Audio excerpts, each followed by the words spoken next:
Lapdog press blacks out explosive Tony Bobulinski claims as CNN, MSNBC, NYT, WaPo skip story.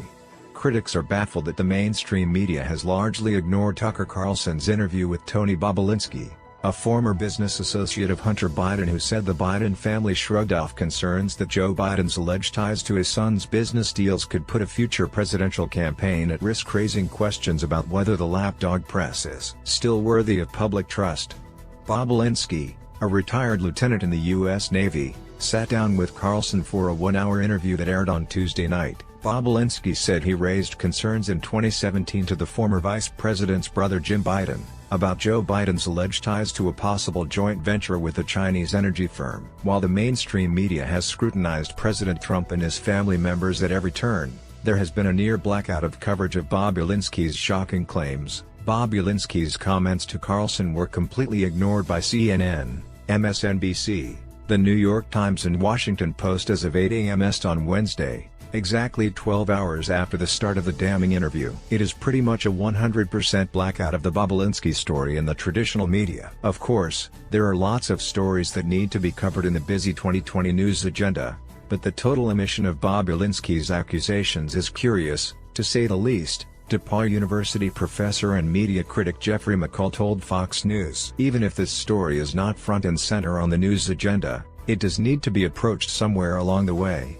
Odds are that most mainstream media outlets are devoting very few reporting resources, if any, to the Bobulinski story, McCall added. It would seem those outlets could at least be investigating the accusations to try to prove them invalid. McCall noted that the typical default has been to assume that the Hunter Biden story, and what Joe's role might or might not have been, is totally off limits and not newsworthy, which isn't how the press should operate. What little coverage has surfaced has basically just been running without challenge, the boilerplate denials and indignation from the Biden camp. The manner in which this story has been covered can only be described as the lapdog press, as contrasted with the watchdog press, McCall said.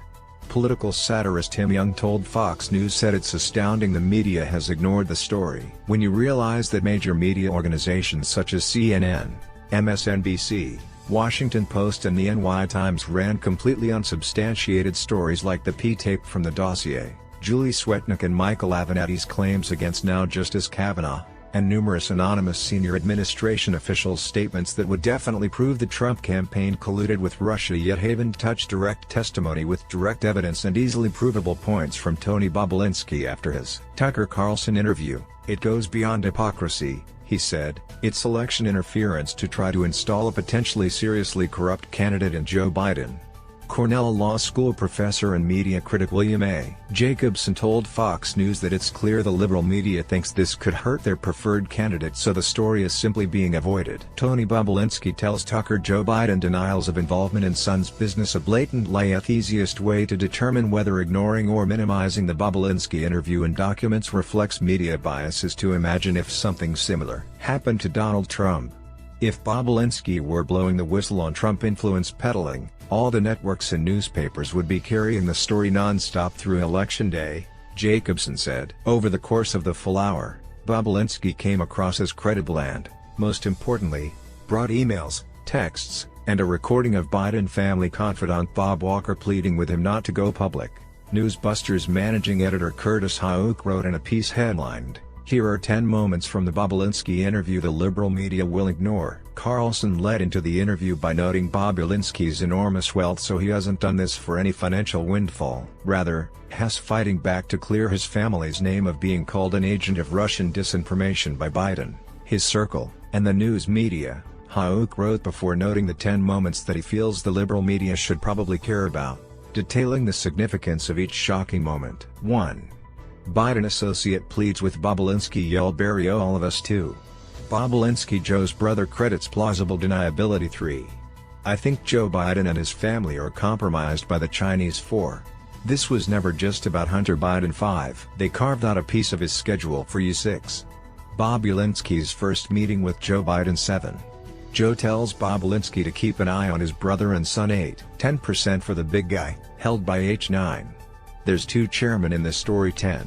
The only qualification they had was the Biden name. The media's dedication to dragging Biden across the finish line is only growing more intense as election day nears. It shouldn't be surprising they're going to pretend that anything that reflects badly on Biden isn't newsworthy, Media Research Center executive editor Tim Graham told Fox News. Jacobson feels that despite the media's attempt to mute the story, it'll eventually be covered in some capacity. They cannot keep a total lid on the story considering it is being covered on the top-rated cable news show and is being picked up by conservative media and social media, Jacobson said. Regardless of the election outcome, the mainstream liberal media has shown itself unworthy of public trust. Others took to Twitter with thoughts on the media blackout of news that could hurt the Democratic nominee. Joe Biden repeatedly said he never discussed Hunter Biden's foreign business dealings with him. Tony Bobulinski provides a great deal of evidence that this was not true.